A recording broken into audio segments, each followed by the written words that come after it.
AP liquor scam కేసులో SIT అధికారులు దూకుడు పెంచారు. వైసీపీ నేత చెవిరెడ్డి భాస్కర్ రెడ్డి, ఆయన కుమారుడు మోహిత్ రెడ్డికి చెందిన ఇన్ఫ్రా కంపెనీలో సోదాలు నిర్వహించారు. అధికారులు చిత్తూరు వెళ్లి ఆయా కంపెనీలో తనిఖీలు చేస్తున్నారు.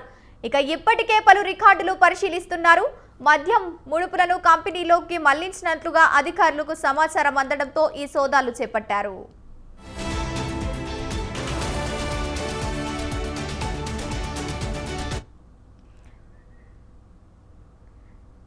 దీంతో ఆయా కంపెనీలో అధికారులు తనిఖీలు ఒక్కసారిగా కలకలం రేపాయి. సమాచారం తెలుసుకున్న చిత్తూరు వైసీపీ శ్రేణులు ఆయా కంపెనీల వద్దకు భారీగా చేరుకున్నారు. సిట్టు చర్యలను వ్యతిరేకిస్తున్నారు.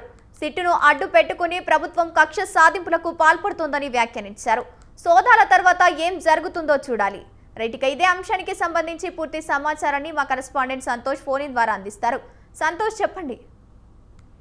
ఏపీలో లిక్కర్ స్కామ్ కేసు ఎంతో కీలకమైనటువంటి పరిణామాలు చోటు చేసుకుంటాయని కూడా తెలుస్తూ ఉంది. ఇప్పటికే ఈ యొక్క కేసులో పలువురు నిందితులను అయితే గనక అదుపులో తీసుకొని జ్యుడిషియల్ రిమాండ్ కి అయితే తరలించడం కూడా జరుగుతూ ఉంది. ఇంకా ఒక్కొక్కటిగా అయితే గనక ఈ యొక్క కేసులో ఇన్వాల్వ్ అయినటువంటి ఎవరైతే ఉన్నారో దానికి సంబంధించినటువంటి అంశాలపై కూడా సిట్ అధికారులు దూకుడు పెంచినటువంటి పరిస్థితులు కూడా నెలకొన్నాయి. ఎందుకంటే ఆ నిందితులకి సంబంధించినటువంటి కంపెనీలు ఏవైతే ఉన్నాయో ఆ కంపెనీల్లో అయితే గనక సోదాలు నిర్వహించడం కూడా ఇటు మొదలుపెట్టినటువంటి పరిస్థితులు కూడా నెలకొన్నాయని కూడా తెలుస్తా ఉంది. ఎందుకంటే ఈ కీలకంగా వ్యవహరించినటువంటి ఇటు వైసీపీ నేత చెవిరెడ్డి భాస్కర్ రెడ్డి, ఆయన కుమారుడు మోహిత్ రెడ్డికి చెందినటువంటి ఇన్ఫ్రా కంపెనీల్లో అయితే కనుక ఇప్పటికే సిట్ అధికారులు సోదాలు నిర్వహించడం కూడా జరుగుతూ ఉంది. ఏదైతే ఇటు అధికారులు చిత్తూరు అదే విధంగా ఆ చిత్తూరు జిల్లాలో ఉన్నటువంటి పలు కంపెనీల్లో అయితే కనుక తనిఖీలు నిర్వహించి పలు రికార్డులను అయితే కనుక పరిశీలించడం కూడా జరుగుతూ ఉంది. ఏదైతే మద్యం సంబంధించినటువంటి ముడుపుల్ని కంపెనీల్లోకి మళ్లించారా లేదా అన్న దానిపై అయితే కనుక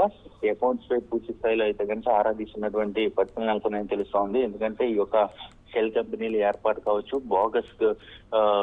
బోగస్ షెల్ కంపెనీలు ఏర్పాటు చేసి అవన్నీ కూడా నిధులన్నీ వాటిలోకి మళ్లించి వాటినన్నింటినీ కూడా పక్కదారి పట్టించారు అన్న దానిపై అయితే కనుక ప్రధానమైనటువంటి ఆరోపణలు ఎదుర్కొంటున్నటువంటి చెవిరెడ్డి భాస్కర్ రెడ్డిపై సంబంధించినటువంటి ఈ యొక్క కంపెనీల్లో ఇప్పుడు సోదాలు అనేది కూడా పెద్ద ఎత్తున కలకలం సృష్టిస్తున్నాయని కూడా తెలుస్తూ ఉంది. ఇప్పుడు ఈ యొక్క సోదాల్లో భాగంగా సిట్ అధికారులు ఆ కంపెనీలకు వెళ్లడంతో అక్కడ ఉన్నటువంటి వైసీపీ శ్రేణులందరూ కూడా కార్యకర్తలందరూ కూడా ఆ యొక్క కంపెనీ ముందు ఉండడం, అదేవిధంగా ఆ యొక్క నిరసన తెలియజేయడం, ఎందుకు ఇలా కంపెనీలకు వచ్చి కావాలని చేస్తున్నారంటూ కూడా సిట్ చర్యలను అయితే కనుక వ్యతిరేకిస్తున్నటువంటి పరిస్థితులు అనుకున్నాయని కూడా తెలుస్తూ ఉంది. మొత్తంగా ఈ యొక్క సోదాల తర్వాత ఏ షెల్ కంపెనీలు ఏర్పడ్డాయి, బోగస్ కంపెనీలు ఏ విధంగా ఏర్పడ్డాయి, అదే విధంగా ఇటు డబ్బులు ఏ విధాన రూపాన ఇటు షెల్ కంపెనీకి మరలించారు, దీనిలో భాగంగా ఎవరెవరు ఉన్నారు, ఈ సమావేశంలో ఎవరెవరు ఉన్నారు, అదేవిధంగా రికార్డ్స్, హార్డ్ డిస్క్లు వీటన్నిటిని కూడా పర్యవేక్షించడంతో పాటు కంపెనీకి సంబంధించినటువంటి ఆడిట్ అంశాలను సైతం కూడా ఇటు సిట్ అధికారులు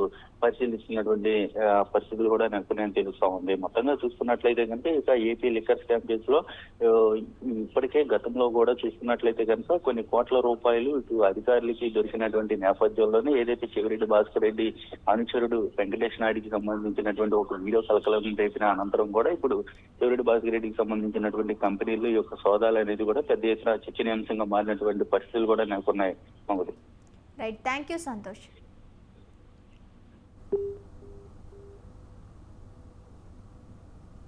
రైట్, థ్యాంక్ యూ సంతోష్.